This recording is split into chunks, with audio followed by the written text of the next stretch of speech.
Hello बंधु, आप सभी लोगों का राकेश ऑनलाइन क्लासेज एलकेपी में स्वागत है।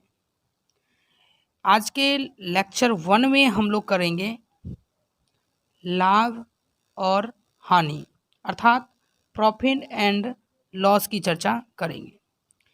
इस चैप्टर में हम लोग क्या करेंगे, बेसिक से स्टार्ट करेंगे और हार्ड लेवल तक जाएंगे। और यह जितना भी वीडियोज आपको मिलेगा, लेक्चर 12 तक मिलेगा, ये सब आपके एएलपी एग्ज़ाम के लिए, बिहार एसएससी एग्ज़ाम के लिए, एसएससी एग्ज़ाम के लिए और रेलवे एग्ज़ाम के लिए एंड अन अदर एग्ज़ाम के लिए भी हेल्पफुल रहेगा। जो आज तक उन्होंने लाभ और हानि कभी नहीं पढ़े हैं, वैसे जो लाभ और हानि अभी तक कभी नहीं पढ़े हैं, उनके लिए ये क्लासेज बेस्ट हैं, है ना। यदि वीडियोज अच्छा लगे तो आप इस चैनल पर सपोर्ट दिखा सकते हैं, ठीक है। चलिए तो वीडियोज स्टार्ट करते हैं। चलिए तो रफली फाइनली हम लोग आते हैं फर्स्ट पर।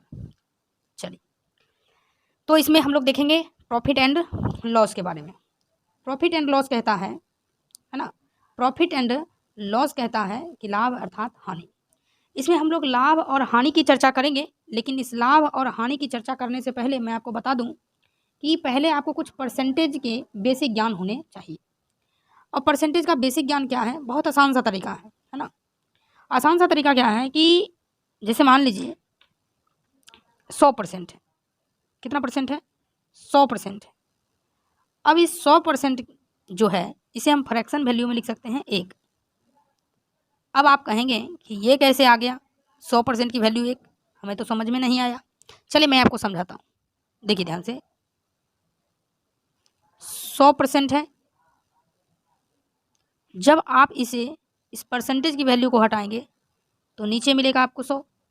अब इस 100 से 100 वैल्यू कैंसिल हो जाएगा, कितनी बार में आएगा? एक बार में। तो इस प्रकार से आप याद रख सकते हैं कि 100% की वैल्यू कितने के बराबर होती है? 1 के बराबर। तो ये आपको याद रखने से क्या होगा कि प्रॉफिट एंड लॉस के कुछ सवालों को करने में हमें बहुत ही ज़्यादा हेल्पफुल मिलेगी, है ना। ऐसे ही आप विभिन्न को भी कर सकते हैं, है ना। जैसे 50% है, दूसरा क्या है 50%।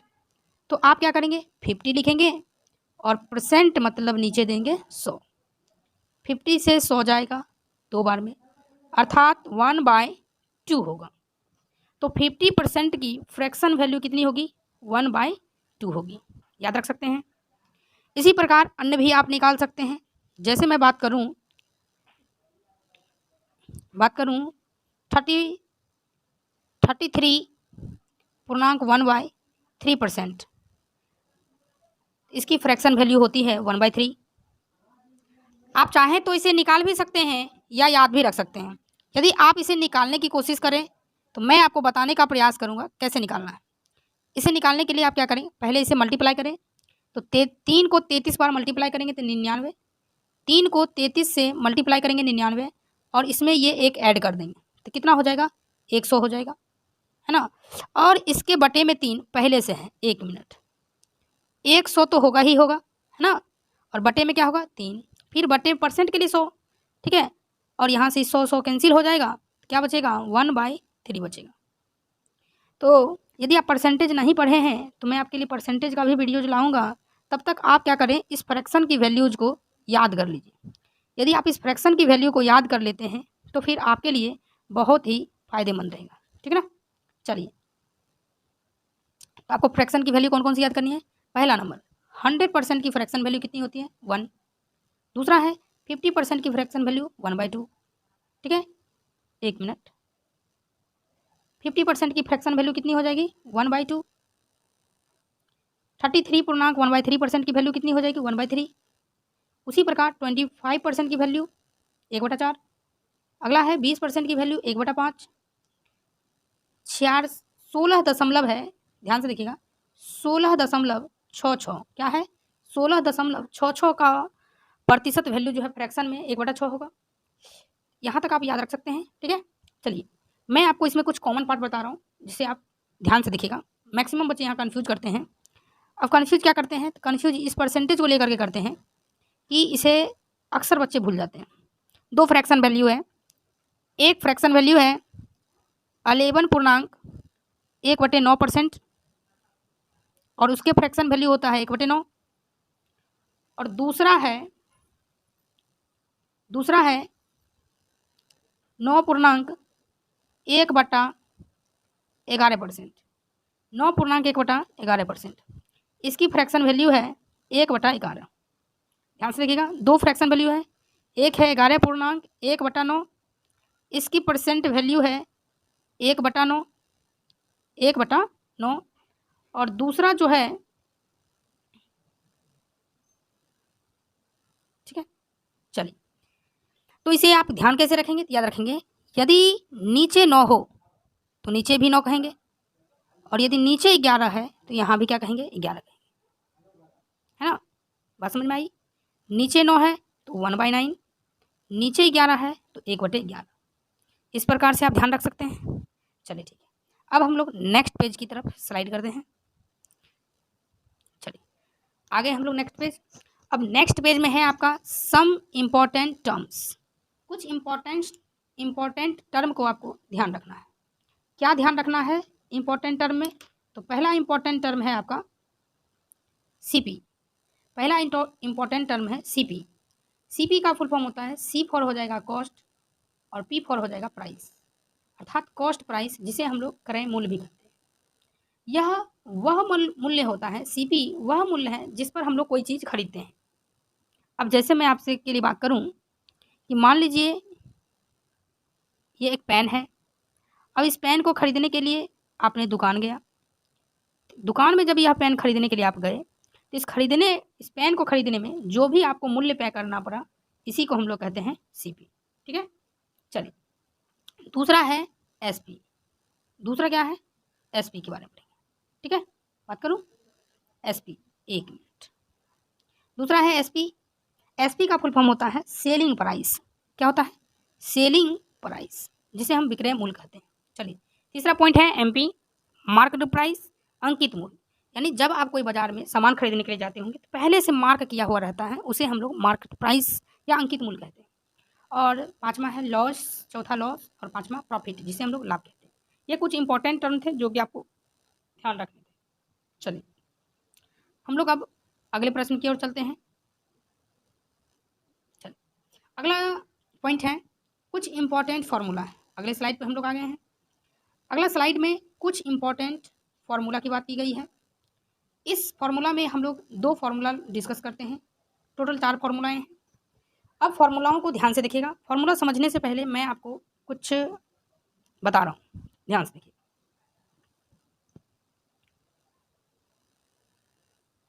चलिए यदि हम बात करते हैं प्रॉफिट एंड लॉस की, तो मैंने आपको कहा कि यदि मेरे भाई ध्यान से देखिएगा, मैंने आपको कहा बंधु कि आपने क्या किया, कोई सामान खरीदा। आपने क्या किया, कोई सामान खरीदा। भाई मैंने कहा आपको कि आपने सीपी किया। सीपी का मतलब आपने खरीदा कोई सामान या कोई पेन, आपने खरीदा 10 रुपये में खरीदा, और यह पेन आपको अच्छा नहीं लगा, तो आपने इस पेन को क्या किया, सेलिंग कर दिया, बेच दिया। ठीक है, बेचने के बाद आपको यह पेन मैंने कहा अच्छा नहीं लगा, आपने क्या किया, इसे बेच दिया। तो जब आप इसे बेचने के लिए चाह रहे थे तो मेरे भाई आपका कोई पेन लेना नहीं चाह रहा था, और एक व्यक्ति मुश्किल से मिला भी, वो कहा कि हम आपका पेन खरीदेंगे, लेकिन हम इस पेन की कॉस्ट जो आप चाहते हैं हम वह नहीं देंगे। हम आपके पेन का कॉस्ट देंगे सिर्फ 5 रुपया। कितना देंगे, 5 रुपया कॉस्ट देंगे। आपने कहा चलो हमको अच्छा तो पेन नहीं लग रहा है, चलो हम बेच देते हैं। तो आपने क्या किया, बेच दिया। तो मेरे भाई आप ध्यान से देखिए, आपने 10 रुपये की चीज़ खरीदी, 5 रुपये में बेच दी। आपने 10 रुपये लागत लगा के कोई चीज़ खरीदी और उसे 5 रुपये में बेच दी, तो कहीं ना कहीं आपको लॉस हुआ। कहीं ना कहीं मेरे भाई आपको क्या हुआ, लॉस हुआ। आपको कितना लॉस हुआ मेरे भाई, तो आप कहोगे कि मुझे 5 रुपया का लॉस हुआ। तो मैं कहूँगा आपसे कि यह 5 रुपया आप कैसे निकाले, तो आप कहोगे सिंपल सा है, 10 रुपये में से मैंने 5 रुपये घटा दिए, और यह जो 5 रुपये मैंने घटाए हैं, 5 रुपये घटा दिए, यही मेरा लॉस हो गया। तो मैं आपसे कहूँगा क्या इसी चीज़ को आप इस प्रकार लिख सकते हैं, L बराबर 10 रुपया। 10 रुपया को क्या बोलते हैं, CP बोलते हैं मेरे भाई, माइनस 5 रुपया को क्या बोलते हैं, SP बोलते हैं। तो क्या इस प्रकार से L यानी लॉस बराबर फॉर्मूला नहीं बन गया? इस प्रकार से हम लोग कह सकते हैं कि लॉस बराबर क्या चीज़, लॉस बराबर क्या हो जाएगा, लॉस बराबर हो जाएगा इस प्रकार से ये फॉर्मूला हो गया, फॉर्मूला हो गया लॉस बराबर हो गया CP माइनस SP। लॉस बराबर क्या हो गया, CP माइनस SP। ठीक है, बात इस समझ में आई ना आपको? चलिए अब हम लोग इस एक नया पेज लेते हैं। इस पेज पे हम आपको समझाते हैं कि यदि मान लीजिए मेरे भाई कि आपने एक पेन खरीदा, पेन दूसरा ले रहा हूँ, एक पेन आपने खरीदा, उस पेन की कीमत थी 10 रुपये, और वह पेन जो है जब आप ले करके स्कूल में या कहीं जा रहे थे तो एक व्यक्ति ने कहा कि क्या आप मुझे ये पेन देंगे? आपने कहा नहीं, मैं ये पेन नहीं दूंगा आपको। उसने कहा कि मैं आपको इस पेन की कीमत अदा करता हूँ, आप बताइए इस पेन की कीमत कितनी है? उसने कहा मैंने तो 10 रुपये में खरीदा है, मैंने तो 10 रुपये में पेन खरीदी है, लेकिन मैं 10 रुपया में नहीं बेचूंगा। आपको लेना है तो ले सकते हैं, इसकी कीमत मैं आपके लिए लगा रहा हूँ 15 रुपये लगा रहा हूँ। अब उस व्यक्ति को यदि ज़रूरत होगा तो वह व्यक्ति ज़रूर आपसे सेलिंग कर लेगा। जब वो व्यक्ति सेलिंग कर लेगा आपसे तो मेरे भाई आप बताइएगा कि आपको इस बार क्या हुआ, प्रॉफिट हुआ या लॉस? तो आपने 10 रुपये की लागत से कोई चीज़ खरीदी और उसे 15 रुपये में बेच डाली, तो इस बार कहेंगे मेरे भाई कि आपको प्रॉफिट हुआ।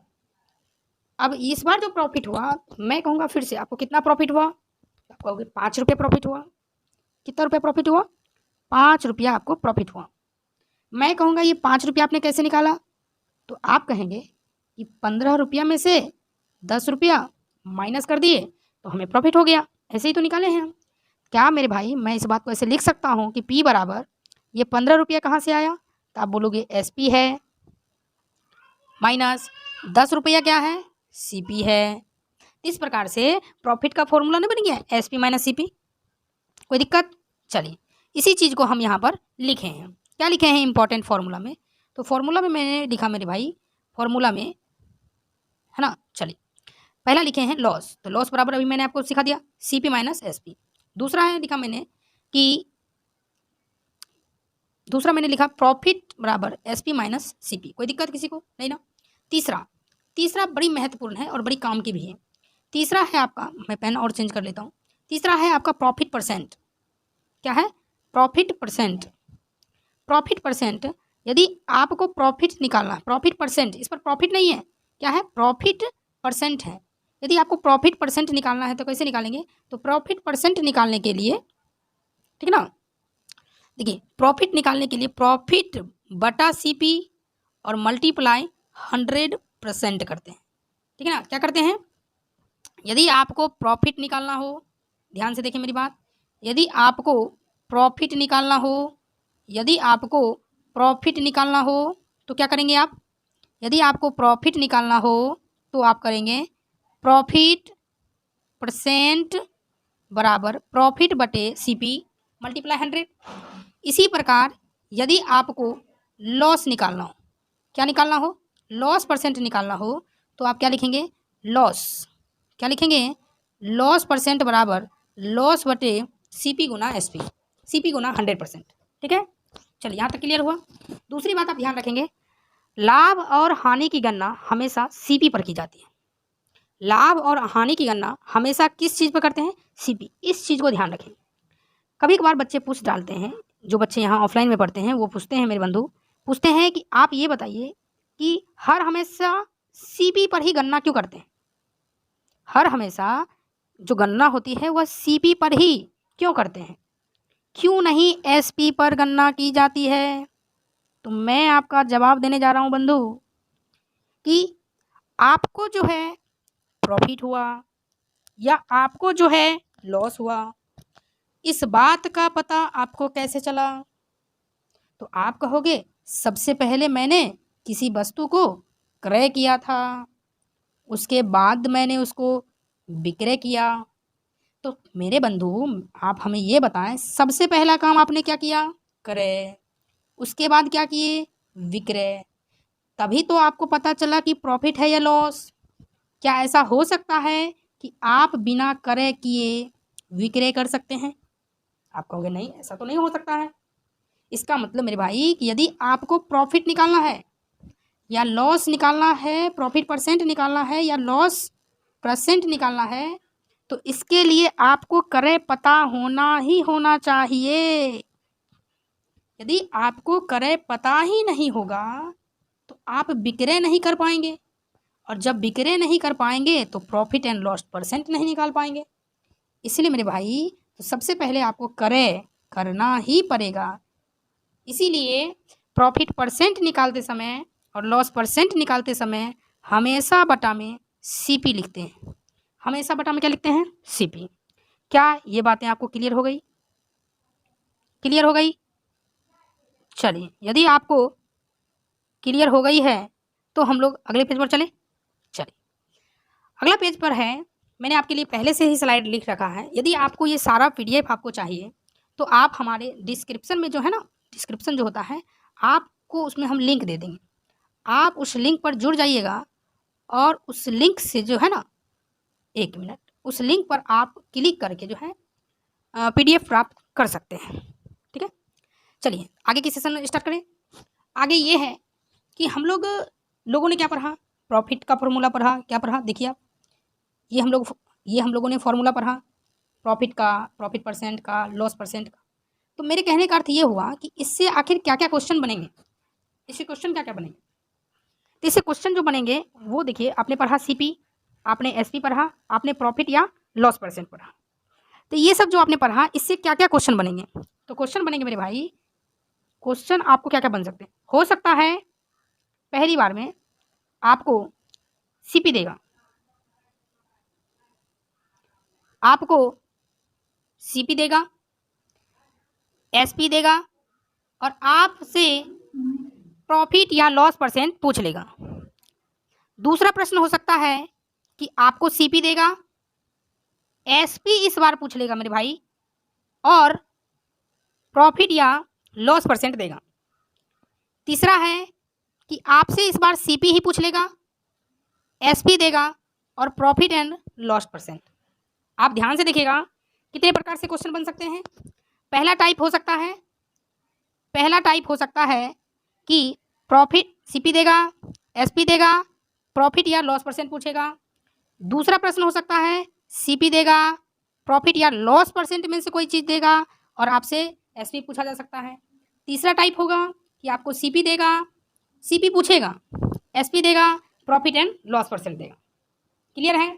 तो चलिए हम लोग बारी बारी से टाइप की चर्चा करते हैं। पहले टाइप 1, टाइप 2, टाइप 3। आज के वीडियो में हम लोग टाइप 1, टाइप 2 और टाइप 3 को सॉल्व करेंगे।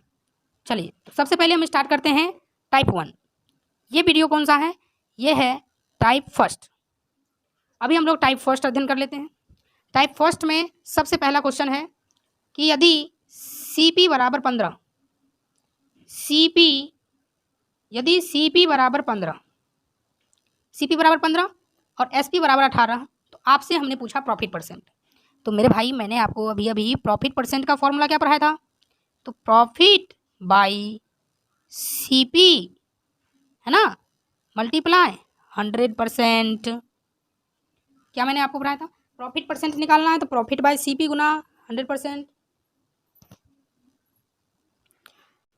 चलिए, तो मैंने आपको प्रॉफिट परसेंट निकालने के लिए क्या सिखाया? प्रॉफिट अपॉन सीपी गुना 100%। तो देखिए ध्यान से, आपने कोई चीज़ 15 रुपया में खरीदी, 18 रुपया में बेच दी, तो 15 से 18, इसका मतलब आपको 3 रुपया का प्रॉफिट हुआ, है ना। कितना रुपया खरीदे थे? 15 रुपया का, तो 3/15 और मल्टीप्लाई 100%। 3 से 15 5 बार में, और 5 से 100 20 बार में। इसका मतलब मेरे भाई आपको लाभ हुआ 20%। कितना परसेंट लाभ हुआ? 20% लाभ हुआ। कोई दिक्कत नहीं ना? चल, इसी प्रश्न को करने का एक दूसरा तरीका है। ये तरीका तो नॉर्मली है कि क्लास 8 के बच्चे भी बनाते हैं। मैं आपको बता रहा हूँ, ध्यान से देखिएगा। सीपी और एसपी है। सीपी आपको दिया है 15 रुपया, एसपी दिया है 18 रुपया, है ना। तो आप इसे रेशियो ले लीजिए। बताइए भाई, कितने से कटेगा? 3 से काट दे। 3 × 5 = 15, और 3 छक 18। CP कितना हो गया 5 और SP कितना हो गया 6। पहले आप 5 रुपये की कोई चीज़ खरीदते थे, उसे 6 रुपये में बेच दिए, तो आपको 5 रुपये पहले थे दाम, आपने उसे 6 में बेचा, तो आपको कितना का प्रॉफिट हुआ? 1 का प्रॉफिट हुआ। कितने पे? 5 पे। और 1/5 को हमने आपको पिछली स्लाइड में पढ़ाया था, यहाँ याद होगा। 1/5 को कहते हैं, 1/5 को क्या कहते हैं? 20%। क्या कहते हैं? 20%। ठीक है, क्या कहते हैं? 20% कहते हैं। तो यहाँ से लिख देते हैं 20%। कोई दिक्कत? चलिए, इसी प्रकार हम लोग दूसरा प्रश्न भी अध्ययन कर लेते हैं। ठीक है, चलिए प्रश्न संख्या 2। प्रश्न संख्या 2 दिया है, CP 18 है, CP 18 है और SP 15 है। तो हम इन दोनों का रेशियो ले लेते हैं। 3 छक 18, 3 पचे 15, 6:5। आपने कोई चीज़ 6 की खरीदी, 5 में बेच दी। 6 रुपये की खरीदी, 5 रुपये में बेच दी, तो मेरे भाई आपको लॉस हुआ ना। कितने रुपये का लॉस हुआ? तो आप कहोगे कि मेरे को तो लॉस हो गया, 1 रुपये का लॉस हुआ। तो मैंने कहा कि नीचे में CP लिखते हैं, तो CP है कितना मेरे भाई? 6। अब 1/6 को क्या कहते हैं? मैंने आपको बार बार बताया था कि आपको यह वैल्यू जो है ना याद रख लेना है। यदि आपको याद नहीं है तो मैं आपको बता देता हूँ। 1/6 नहीं ध्यान है, चलिए तेज़ी से मैं आपको स्लाइड करके दिखा देता हूँ। 1/6, 1/6 जो है इसे हम 16.66% बोलते हैं। क्या बोलते हैं? 16.66%। ठीक है, क्या बोलते हैं? 16.66%।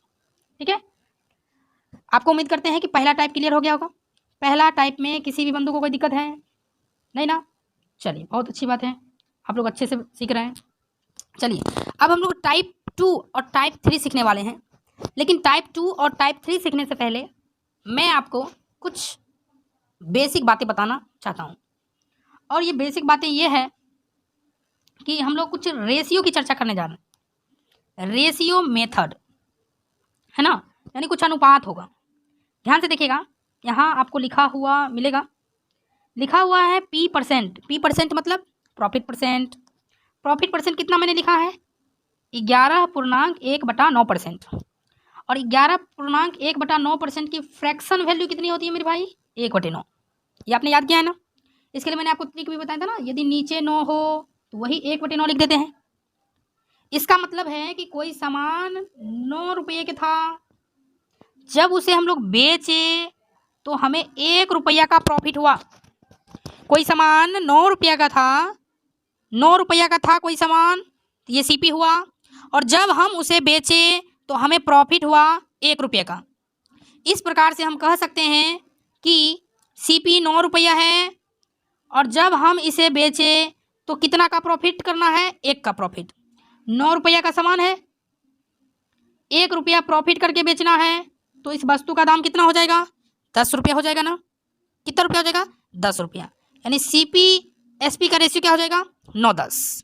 9:10। कोई दिक्कत? समझ में आया ना? चलिए, अब यही हम लोग दूसरे प्रॉफिट परसेंट से हम लोग देखते हैं चर्चा करके। ठीक है, आराम से पहले इस चीज़ को सीखिएगा, बहुत काम का है। दूसरा है प्रॉफिट परसेंट इजकल टू 25%। 25% को हम लोग कह सकते हैं 1/4। क्या बोल सकते हैं? 1/4। देखिए ध्यान से भाई, आप प्रॉफिट करना चाहते हैं, इस प्रॉफिट में याद रखिएगा, प्रॉफिट परसेंट जब भी निकालते हैं तो नीचे वाला क्या कहते हैं? CP। और ये जो ऊपर वाला है ये आपका क्या हुआ? प्रॉफिट हुआ। तो मैंने कहा क्या आप CP SP का रेशियो बता सकते हैं? तो आपने कहा बिल्कुल, क्यों नहीं बता सकते हैं। CP तो है 4 और हम इस 4 रुपये में कोई वस्तु खरीदे और उस 4 रुपये में हम माने 4 रुपये की वस्तु खरीदे और उसको बेच करके हम 1 रुपया प्रॉफिट कमाए। इसका मतलब उस वस्तु को हम लोगों ने 5 रुपये में बेचा। तो CP और SP का रेशियो कितना हो गया? 4:5। कोई दिक्कत? चलिए, बहुत अच्छा। अब हम लोग देखते हैं तीसरा मैंने आपके लिए लिख रखा है। तीसरा है लॉस परसेंट। लॉस परसेंट मैंने लिख लिखा है 9.1/11। 9.1/11 को हम लोग लिखते हैं फ्रैक्शन वैल्यू 1/11।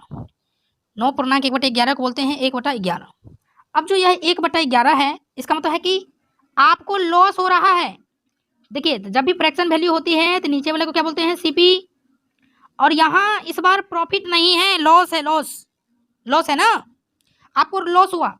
इसका मतलब मेरे भाई सीपी और एसपी का रेशियो इस बार क्या बनेगा, आपने कोई चीज़ 11 रुपया की खरीदी और जब आप उसे सेलिंग किए तो आपको 1 रुपये का लॉस हुआ। यहाँ से 1 रुपया का लॉस हो जाएगा, क्या आप कहेंगे कि हम 10 रुपये में बेचे हैं? बिल्कुल। इस प्रकार से सीपी और एसपी का रेशियो क्या हो जाएगा, 11:10। ठीक है, चलिए अगला बात करते हैं। लास्ट है नंबर 4। नंबर 4 है कि लॉस परसेंट है। नंबर 4 में भी क्या है, लॉस परसेंट। क्या है मेरे भाई, लॉस परसेंट है ना, लॉस परसेंट है, लॉस परसेंट। ठीक है, लॉस परसेंट इस बार कितना हुआ है, 20%। तो 20% की फ्रैक्शन वैल्यू कितनी हो जाएगी, 1/5। अब 5 क्या है, तो 5 है सीपी और ये इस बार क्या हो गया है, लॉस हो गया है। इसका मतलब यदि हम सीपी और एसपी का रेशियो देखना चाहें तो क्या होगा, आपने 5 रुपया की कोई वस्तु खरीदी और आपने क्या हुआ, इस 5 रुपया की वस्तु को बेच दिया। तो बेचने पर आपको क्या हो गया, लॉस हुआ। कितने रुपये लॉस हुए, 1 रुपये। खरीदे थे कितने में, 5 में। 1 का लॉस कर दीजिए तो कितना बचेगा, 4। ठीक है, तो उम्मीद करते हैं कि यदि आपको रेशियो मेथड समझ में आ गया है तो हम लोग करेंगे वीडियो का पार्ट नंबर 2।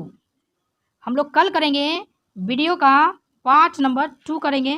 ठीक है, वीडियो का पार्ट नंबर 2 आज नहीं मेरे प्यारे भाई, कल करेंगे। ठीक है, कल हम लोग करेंगे वीडियो का पार्ट नंबर 2 करेंगे, जिसमें हम लोग ये देखेंगे कि टाइप 2 के सवाल और टाइप 3 के सवाल को 4 तरीकों से सॉल्व करने के लिए बताएंगे। वहीं पर आपको मिलेगा स्टडी मटेरियल, जितने भी स्टडी मटेरियल होंगे तो सारी चीज़ आपको वहीं पर प्रोवाइड किए जाएंगे। यदि आप हमारे चैनल रॉक एलकेपी या राकेश ऑनलाइन क्लासेज एलकेपी से नहीं जुड़े हैं तो आप जा कर के यूट्यूब पर सर्च कीजिए राकेश ऑनलाइन, है ना, ऑनलाइन क्लासेज एलकेपी। और यदि आपको अच्छा लगता है ज़रूर लाइक दबाएं, है ना, और भी अच्छा लगता है तो आप शेयर कर